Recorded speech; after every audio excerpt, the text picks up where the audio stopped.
எல்லோரும் எப்படி இருக்கீங்க? நான் ரொம்ப நாளாக வந்து வீடியோ போடல. நான் வந்து இன்ஃபேக்ட் நான் வந்து தோசை 30 டேஸ் போட்டதுனால அப்படி ஒரு பிரேக் எடுத்தேன். ஸோ எஸ், இன்னைக்கிலேருந்து நம்ம வீடியோஸ் ரெகுலராக நான் போட ட்ரை பண்ணுறேன். இன்றைக்கி நம்ம பார்க்க போகிறது வந்து பார்த்திங்கன்னா இம்யூனிட்டி ரெசிபீஸ். அதாவது நான் வந்து பெரிய ஹெல்த் எல்லாமே தெரிஞ்சவா கிடையாது. எனக்கு தெரிஞ்ச வரைக்கும் நான் கூகுள் பண்ணி நான் படித்த வரைக்கும் எதெல்லாம் வந்து இம்யூனிட்டி பூஸ்டர்ஸ் அதெல்லாம் வந்து ரெசிபீஸ் அந்த எந்தெந்த இதெல்லாம், அதாவது மஞ்சள், இஞ்சி, பூண்டு இதெல்லாம் வந்து இருக்குது. இதில் ஒன்று நிறைய இருக்குது லிஸ்ட்டு.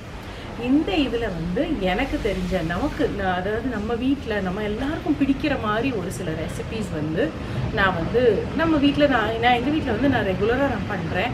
அந்த இதில் வந்து உங்கள் கூட நான் ஷேர் பண்ணிக்கணும்னு நான் நினச்சேன். அந்த இதில் வந்து இன்றைக்கி நம்ம பார்க்க போகிறது 4 ரெசிபீஸ் தான். பட் இனிமேல் இன்னும் வரப்போகிற இதில் வந்து இன்னும் மேற்கொண்டு இன்னும் நிறைய நான் உங்களுக்கு சொல்கிறேன். நான் அந்த இதில் ஃபஸ்ட்டு பார்த்தீங்க அப்படின்னா நம்ம பார்க்க போகிறது வந்து ஒரு கஷாயம், அதுக்கப்புறம் ஒரு துவையல், அதுக்கப்புறம் ஒரு ரசம், அதுக்கப்புறம் ஒரு பொரியல் மாதிரி. ஸோ இந்த 4மே ரொம்ப சிம்பிள், வெரி ஈஸி. இந்த மாதிரி ரெசிபீஸ் நம்மளுடைய சேனலில் பார்த்தீங்கன்னா எல்லாமே ரொம்ப simple and easy recipes, but very tasty ரெசிபீஸாக நம்ம கொடுப்போம். ஸோ வாங்க முதல்ல ரெசிபீஸ் போய் பார்த்துட்டு வந்துடுங்க. நம்ம இப்போ பார்க்க போகிறது வந்து கஷாயம், சரியா? இதுக்கு வந்து நீங்கள் எடுக்க வேண்டியது வந்து துளசி இலை. துளசி இலை உங்கள் வீட்டில் இருந்ததுன்னா அது வந்து ஒரு சின்ன கொப்பு இந்த அளவுக்கு தான் எடுக்கணும், அது இருந்தால் போதும். அதே மாதிரி ஓம இலை, இது வந்து ஒரு இலை இருந்தாலே போதும். நான் பண்ணுற அளவுக்கு இந்த அளவு இலையும் இது இருந்தால் போதும், சரியா? நல்ல ஒரு பெரிய செம்பு நிறைய தண்ணி ஊற்றிக்கோங்க. அந்த இதில் வந்து இந்த 2 இலையும் போட்டு அதுக்கப்புறம் ஒரு 1/2 டீஸ்பூன் மல்லி விதை அது போட்டுக்கோங்க. அதுக்கப்புறம் பனங்கல்கண்டையும் போட்டுட்டு சுக்குத்தூளும் போட்டுட்டு இது எல்லாத்தையும் நல்லா கொதிக்க வைங்க. நல்லா கொதித்ததுக்கப்புறம் அதை கவர் பண்ணி ஒரு 5 to 6 மினிட்ஸ் இல்லை 8 மினிட்ஸ், நான் இங்கே போட்டிருக்கிறது வந்து 8 மினிட்ஸ் போட்டிருக்கேன். 8 மினிட்ஸ்க்கு அடுத்து இதை எடுத்து நீங்கள் சர்வ் பண்ணிங்க அப்படின்னா சூப்பராக இருக்கும் இந்த கஷாயம். இப்போ நம்ம பார்க்க போகிறது வந்து நெல்லிக்காய் துவையல். நெல்லிக்காய் துவையல் பண்ணுறது ரொம்ப ஈஸி. இது ஆல்ரெடி நம்ம சேனலில் இருக்குது. இதுக்கு நல்லெண்ணெய் போட்டுக்கோங்க. நல்லெண்ணெய் போட்டுட்டு அதில் வந்து உளுந்து, கடலைப்பருப்பு அண்ட் சீரகம் இதெல்லாம் போட்டுட்டு இது நல்லா அந்த கலர் மாறுற வரைக்கும், இதெல்லாம் நல்லா செவக்கிற வரைக்கும், கடுகு வெடிக்கிற வரைக்கும் வச்சுருங்க. அப்புறம் பூண்டு அண்ட் வத்தல், இது ரெண்டையும், பூண்டு வந்து நீங்கள் எவ்வளோக்கு எவ்வளோ போடுறீங்களோ அவ்வளோக்கு எவ்வளோ வாசம் நல்லாயிருக்கும். அது போக கருவேப்பிலை போட்டுட்டு துருவி வச்சுக்கோங்க. துருவி வச்சு அந்த நெல்லிக்காயை வந்து அதில் போட்டுட்டு நல்லா வதக்கிக்கோங்க. ஏன்னா இது வந்து நம்ம திருப்பி வதக்க போகிறதில்ல. நல்லா வதக்கிட்டு அதுக்கப்புறம் அதில் பெருங்காயம் போட்டுட்டு கொஞ்சோண்டு தேங்காய் வந்து இவ்வளோண்டு போடுறதுனால ஒன்றுமே தப்பே கிடையாது. அது நல்லா டேஸ்ட்டாக இருக்கும். அப்போ தான் அது போக உப்பு, புளி இதையும் போட்டுட்டு அடுப்பை ஆஃப் பண்ணிவிட்டு அது கூல்டவுன் ஆனதுக்கப்புறம் இது நல்லா அரைச்சிருங்க. அந்த துவையல் நல்லா அரைச்சிக்கோங்க. தண்ணி ரொம்ப சேர்க்காதீங்க. அதுக்கப்புறம் இதில் வந்து எண்ணெய் போட்டு, கடுகு போட்டு, கருவேப்பிலை போட்டு அது மேலே நீங்கள் ஊற்றிட்டீங்க அப்படின்னா நெல்லிக்காய் துவையல் ரெடி. அதே மாதிரி இது வந்து நீங்கள் சூடாக சாதத்தோட பெரட்டி நீங்கள் சாப்பிட்டீங்க அப்படின்னா ஒரு காய் இருந்தாலே போதும். அப்படி நீங்கள் எவ்வளோ சாப்பிட்றீங்கன்னே உங்களுக்கு தெரியாத அளவுக்கு சாதம் உள்ளே போகும். ரொம்ப டேஸ்ட்டாக இருக்கும். அடுத்த ரெசிபி வந்து பூண்டு ரசம். பூண்டு ரசம் வந்து ஆல்ரெடி நம்ம சேனலில் இருக்குது, நீங்கள் அதை கூட செக் பண்ணி பார்த்துக்கோங்க. இதில் வந்து நான் அபவுட் 10 பல்லு பூண்டு வச்சுருக்கேன். நல்லா இடிச்சுக்கோங்க. நல்லா இடிச்சிட்டு மிக்சிலெலாம் ஓட்டாதீங்க, இந்த மாதிரி வச்சுருப்பீங்க எப்படியும் எல்லோரும். அதில் நல்லா இடிச்சுக்கோங்க. மிளகும் சீரகமும் வந்து இதுக்கு அளவு கிடையாது. நீங்கள் வந்து எவ்வளோ பண்ண போகிறீங்களோ, நல்ல ஒரு பெரிய டேபிள் ஸ்பூன் அளவு நீங்கள் எடுத்து நீங்கள் அது போட்டுக்கலாம். 2ம் ஒரே அளவு எடுங்க. மிளகும் ஒரே அளவு, சீரகமும் ஒரே அளவு. புளி வந்து நீங்கள் கொஞ்சமாக ஊற போட்டு அந்த இதை தண்ணி எக்ஸ்ட்ராக்ட் பண்ணி வச்சுருந்து ஒரு தக்காளி பழத்தை நல்லா பிழிஞ்சு போட்டு இந்த இடித்து வச்சுருந்த பூண்டு, மிளகு, சீரகம் எல்லாத்தையும் போட்டு அதோட மிக்ஸ் பண்ணிக்கோங்க. இது ரசப்பொடி போட்டுக்கோங்க. அதே மாதிரி பெருங்காயம் இதெல்லாம் போட்டுட்டு ஒரு பேனில் வந்து எண்ணெய் ஊற்றி கடுகு, உளுந்தம்பருப்பு, வெந்தயம் இது எல்லாத்தையும் ஒன்றா போட்டு அது வெடிக்கிற வரைக்கும் வச்சுருந்து சில்லி, அதாவது இது வத்தலும் கருவேப்பிலையும் போட்டு இந்த ரசத்தை வந்து போட்டுக்கோங்க. போட்டுட்டு அதை கொதிக்க விடாதீங்க. ஆனால் அது கரெக்டாக அந்த பாயிலுக்கு வர்ற வரைக்கும் வச்சுருந்து அதுக்கப்புறம் சட்டியில் வந்து உப்பு, இது மல்லி இலை இதையும் போட்டு இதையும் போட்டுட்டு இது நல்லா சுட சுட சாதம் போட்டு இதையும் சூடாக நீங்கள் போட்டு ஒரு பக்கத்தில் வெறும் ஒரு ஆம்லெட் மட்டும் வச்சு சாப்பிட்டீங்க அப்படின்னா சும்மா தேவாமிரதமாக இருக்கும். கண்டிப்பாக இது ட்ரை பண்ணி பார்ப்பீங்கன்னு நான் நினைக்கிறேன். ஓகே,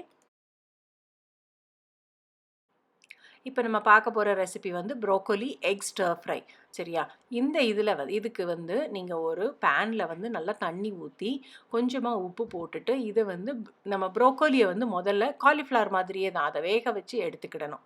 இது வந்து ஃபுல்லாக கம்ப்ளீட்டாக வேகிற வரைக்கும் நீங்கள் இது பண்ணக்கூடாது. அது சும்மா அந்த அந்த லேசாக அந்த கலர் மாறுற வரைக்கும் வச்சுருந்துட்டு எடுத்துக்கோங்க. எடுத்துட்டு அதுக்கப்புறம் அந்த பேனில் வந்து எண்ணெய் போட்டுட்டு கொஞ்சமாக சீரகம் போட்டுட்டு வெங்காயம் போட்டுக்கோங்க. வெங்காயம் போட்டு இதை நல்லா வதக்கிக்கோங்க.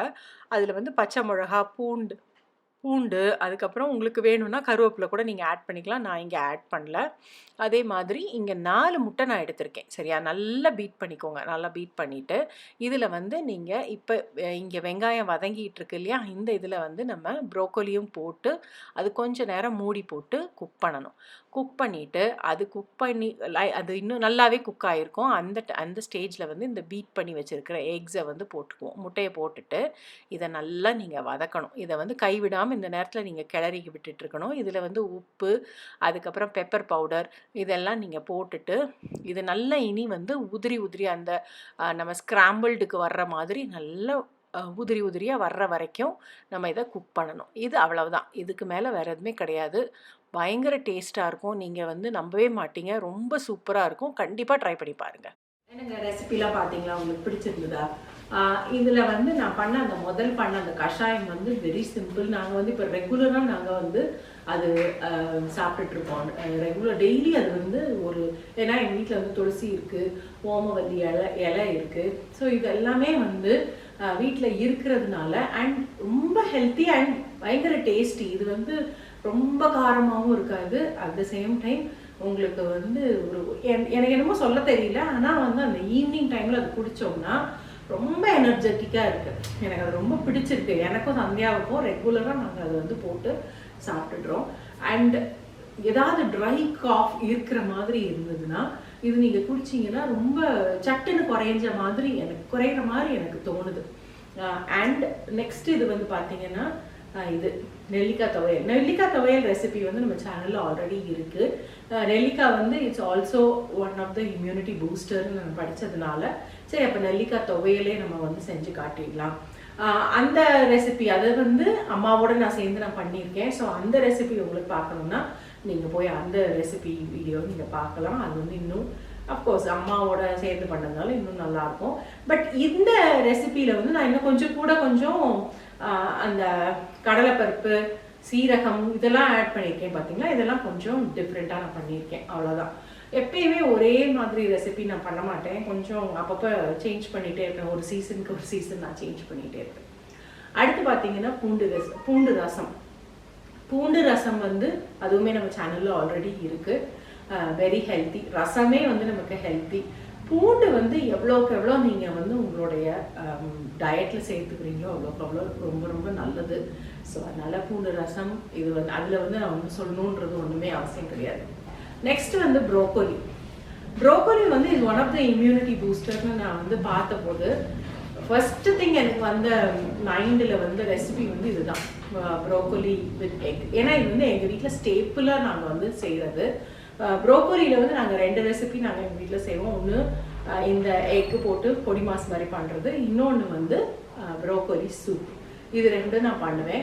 இது போக எப்பயாச்சும் வச்சா ஃப்ரைட் ரைஸில் தூக்கி போடுறது அந்த மாதிரி நான் பண்ணுவேனே ஒழிய ப்ரோக்கோலி தனியாக வேறு எந்த மாதிரி நான் சாப்பிட்டது கிடையாது. எனக்கு வேறு எந்த மாதிரி சாப்பிட்றதுக்கும் ப்ரோக்கோலி வந்து ஒரு டேஸ்ட்டாக இருக்காது, அதுக்காக சொல்கிறேன். மற்றபடி இந்த மாதிரி நீங்கள் வந்து ப்ரோக்கோலி செஞ்சு சாப்பிட்டீங்கன்னா உங்களுக்கு கண்டிப்பாக பிடிக்கும். அதுவும் கிட்ஸ் வீட்டில் இருந்தாங்கன்னா அவங்களுக்கு வந்து ரொம்ப ரொம்ப பிடிக்கும். அண்ட் அஃப்கோர்ஸ் எக்கில் வந்து லாட் ஆஃப் ப்ரோட்டீன்ஸ் அது. ஸோ அதனால் கண்டிப்பாக நீங்கள் வந்து எக்கு சேர்த்துக்கோங்க உடம்புல. இதெல்லாம் தான் மெயினாக நான் சொல்லணும்னு நினச்சது. அது போக வந்து ப்ளீஸ் வெளியே போகிறத வந்து முடிஞ்ச வரைக்கும் அவாய்ட் பண்ணுங்கள். நான் வந்து வேலைக்கு வந்து வெளியே போகணுங்கிறவங்கள வந்து நான் அவாய்ட் பண்ண சொல்லலை. பட் தேவையில்லாமல் நம்ம வெளியே போகிறது அந்த மாதிரி போகிறது வந்து அவாய்ட் பண்ணுங்க, ப்ளீஸ் அவாய்ட் பண்ணுங்க. இன்னும் கொஞ்சம் நாளைக்கு பல்ல கடிச்சிட்டு நம்ம வீட்டில் இருந்துட்டோம்னா நமக்கு வந்து ரொம்ப ரொம்ப நல்லது. அப்படியே வெளியே போக வேண்டிய கட்டாயம் இருக்குது. நிறைய பேர் வந்து வேலைக்கு போயே ஆகணுங்கிற கட்டாயம் இருக்காங்க. அப்படி இருக்கிறவங்க தயவு செய்து 2 மாஸ்க் போட்டுக்கோங்க. எனக்கு ரொம்ப புரியுது, இந்த வெயிலுக்குள்ளே வந்து 2 மாஸ்க் எப்படி போட முடியும் நீங்கள் கேட்கலாம். பட் ப்ளீஸ் ஏதாச்சும், ஏன்னா இதை வந்து நம்ம பிரேக் பண்ணணும் அப்படின்னா நம்ம இந்த இதெல்லாம் தான் நம்ம பண்ணி ஆகணும். 2 மாஸ்க் போட்டுக்கோங்க, கையை கழுவுங்க, ரெகுலராக கை கழுவுங்க, எதையாவது தொட்டிங்கன்னா உடனே சானிடைஸ் பண்ணிக்கோங்க. இதெல்லாம் தான் நான் சொல்லணும்னு நினச்சேன் நான். ஏன்னா இப்போ இந்த தோசை ஃபெஸ்டிவல் முடிஞ்சதுக்கப்புறம் வந்து நான் அடுத்து உடனே இந்த வீடியோ போட்டுடலாம் இதெல்லாம் எடுத்துட்டேன், இதெல்லாம் பண்ணிட்டேன். பட் பயங்கர டிஸ்டர்பிங் நியூஸ், எந்த ஃபோனை திறந்தா அந்த மாதிரி நியூஸ் வருது, டிவி பார்த்தா அந்த மாதிரி நியூஸ் வருது. ஸோ வெரி டிஸ்டர்பிங்காக இருக்குது. கொஞ்சம் யாரும் வந்து எப்படி சொல்கிறது, எனக்கு இந்த இதுலேருந்து வெளியவே வரவே முடியல. என்னடா எதோ திறந்தாலும் ரொம்ப கஷ்டமாக இருக்குது, அங்கே இறந்துட்டாங்க, இங்கே இது ஹாஸ்பிட்டல் கிடைக்கல இறந்துட்டாங்க, ஆல் தீஸ் நியூஸ் அதெல்லாம் கேட்கவே ரொம்ப கஷ்டமாக இருக்குது. I'm just praying to God இதெல்லாம் வந்து சரியாக போயிடணும் அப்படின்றது வந்து நான் ப்ரே பண்ணிகிட்டே இருக்கேன். ப்ளீஸ் எல்லாருமே ப்ரே பண்ணுங்க. எல்லாருமா சேர்ந்து ப்ரே பண்ணோம்னா கொஞ்சம் அதுக்கு வந்து எஃபெக்ட் ஜாஸ்தி இருக்கும். So yes please pray pray pray pray அவ்வளோதான் எனக்கு சொல்லவே தெரியுது.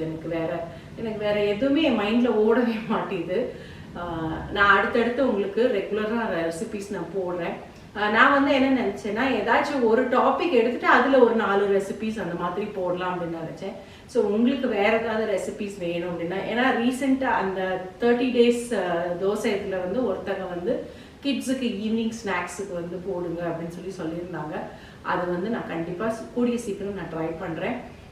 எனக்கு வந்து கொஞ்சம் அந்த மூடு வந்து செட் ஆகட்டும். செட் ஆனதுக்கப்புறம் நான் ரெகுலராக ஷூட் பண்ணுவேன். ஷூட் பண்ணிவிட்டு உங்களுக்கு அப்லோட் பண்ணுறேன். ஓகே, அடுத்த வீடியோவில் உங்களை மீட் பண்ணுறேன். until then please stay safe. Okay, thank you.